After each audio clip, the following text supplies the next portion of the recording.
നമസ്കാരം, കലാകൗമുദി ഓൺലൈനിലേക്ക് സ്വാഗതം. കേരളത്തിൽ ഭരണവിരുദ്ധ തരംഗമുണ്ടോ?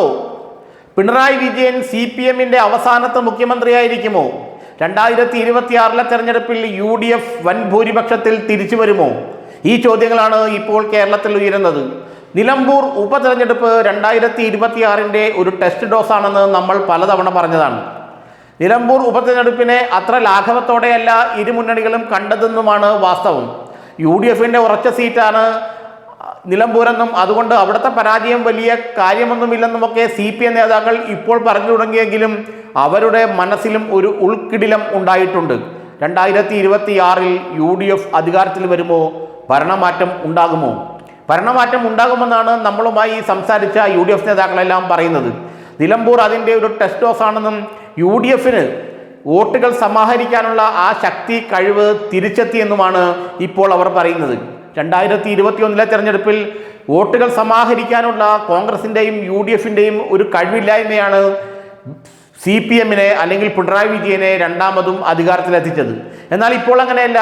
പരമ്പരാഗതമായി UDF-നും കോൺഗ്രസിനും വോട്ട് ചെയ്യുന്ന ജനവിഭാഗങ്ങളെല്ലാം തന്നെ ബൂത്തിലേക്ക് ഒഴുകി UDF-നെ വോട്ട് ചെയ്ത് വിജയിപ്പിക്കുന്ന ഒരു കാഴ്ചയാണ് ഇപ്പോൾ കാണുന്നത്.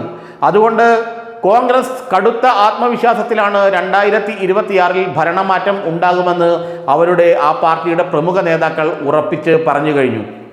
എന്നാൽ CPM തന്ത്രങ്ങളൊന്നും മാറ്റിപ്പിടിക്കേണ്ടി വരുമെന്നും അതല്ലെങ്കിൽ വരുന്ന തെരഞ്ഞെടുപ്പിൽ CPM അടപടലം ഇല്ലാതായി പോകുമെന്നും ബംഗാൾ ആവർത്തിക്കുമെന്നും വിശ്വസിക്കുന്നവരും ആ പാർട്ടിയിലുണ്ട്. M സ്വരാജിനെ നിർത്താൻ തന്നെ കാരണം അതുകൊണ്ടായിരുന്നു. ഒരു സ്വതന്ത്രനെ നിർത്തിക്കഴിഞ്ഞാൽ എത്ര വോട്ടുകൾ പരമാവധി പാർട്ടിക്ക് സമാഹരിക്കാൻ കഴിയുമെന്നുള്ളതിൻ്റെ ചിത്രം കൃത്യമായി ലഭിക്കില്ല. കാരണം സ്വതന്ത്രന് വോട്ട് ചെയ്യാത്ത പല CPM അംഗങ്ങളും CPM പ്രവർത്തകരും ഉണ്ടാവും. എന്നാൽ അതുകൊണ്ട് CPM സ്ഥാനാർത്ഥിയെ നിർത്തിയാൽ, M സ്വരാജിനെ പോലെ CPM സംസ്ഥാന സെക്രട്ടേറിയറ്റ് അംഗത്തെ പോലെ ഒരു ഉന്നതനായ നേതാവിനെ നിർത്തിയാൽ എത്ര വോട്ടുകൾ CPM-ന് ലഭിക്കുമെന്ന കാര്യത്തിൽ അവർക്ക് ഒരു ഏകദേശ വ്യക്തത കിട്ടും. അതുകൊണ്ടാണ് അവർ M സ്വരാജിനെ നിർത്തിയത്. ഇപ്പോൾ ഒരു കാര്യം മനസ്സിലായി, എത്ര വലിയ നേതാവിനെ നിർത്തിയാലും ഭരണവിരുദ്ധ തരംഗം ആഞ്ഞടിക്കുമ്പോൾ അവർക്ക് രക്ഷപ്പെടാൻ കഴിയില്ല. ഇതാണ് UDF-നെ വളരെയധികം സന്തോഷിപ്പിക്കുന്നത്.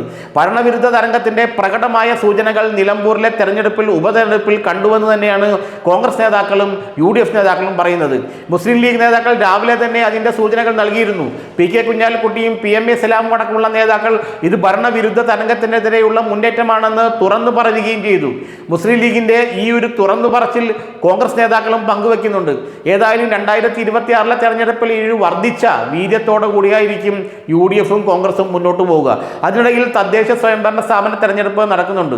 തദ്ദേശ സ്വയംഭരണ സ്ഥാപന തെരഞ്ഞെടുപ്പിൽ ഇപ്പോൾ CPM-ന്റെ കയ്യിലാണ് ഏതാണ്ട് 70-75% തദ്ദേശ സ്വയംഭരണ സ്ഥാപനങ്ങളും കോർപ്പറേഷനും മുനിസിപ്പാലിറ്റികളും ഉൾപ്പെടെ. അത് ഒരു 50-50 എന്ന അനുപാതത്തിലേക്ക് കൊണ്ടുവരാൻ UDF-നും കോൺഗ്രസിനും കഴിഞ്ഞാൽ 2026 തെരഞ്ഞെടുപ്പിൽ അത് UDF-ന് വലിയ നേട്ടമുണ്ടാകും. 50-50 എന്നുള്ള അനുപാതത്തിലേക്ക് തദ്ദേശ സ്വയംഭരണ സ്ഥാപനങ്ങൾ പിടിച്ചെടുക്കുന്ന ഒരവസ്ഥയുണ്ടായാൽ കോൺഗ്രസിനും UDF-നും അവരുടെ 85-90 സീറ്റുകളിൽ അവരുടെ സ്ഥാനാർത്ഥികളെ വിജയിപ്പിക്കാൻ കഴിയുമെന്നാണ് ഇപ്പോൾ നമ്മളുമായി സംസാരിച്ച ഒരു കോൺഗ്രസ് നേതാവ് പറഞ്ഞത്. ഏതായാലും ഭരണവിരുദ്ധ തരംഗത്തിൻ്റെ, പിണറായി വിരുദ്ധ തരംഗത്തിൻ്റെ ശക്തമായ പ്രതിഫലനമാണ് നിലമ്പൂരിൽ കാണുന്നത് എന്നുള്ള കാര്യം ഏതാണ്ട് എല്ലാ രാഷ്ട്രീയ നിരീക്ഷകരും പൂർണ്ണമായി അംഗീകരിക്കുന്നുണ്ട്. ഏതായാലും 2026 തെരഞ്ഞെടുപ്പിന് ഇനി 10 മാസം ബാക്കിയുണ്ട്.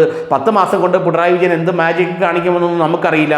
ഏതായാലും ഭരണവിരുദ്ധ തകാരം, പിണറായി വിരുദ്ധ വികാരം ദൃശ്യമാണ്, വ്യക്തമാണ് നിലമ്പൂർ ഉപതെരഞ്ഞെടുപ്പ് ഫലത്തിൽ എന്ന കാര്യം പ്രത്യേകിച്ച് പറയേണ്ടതില്ല.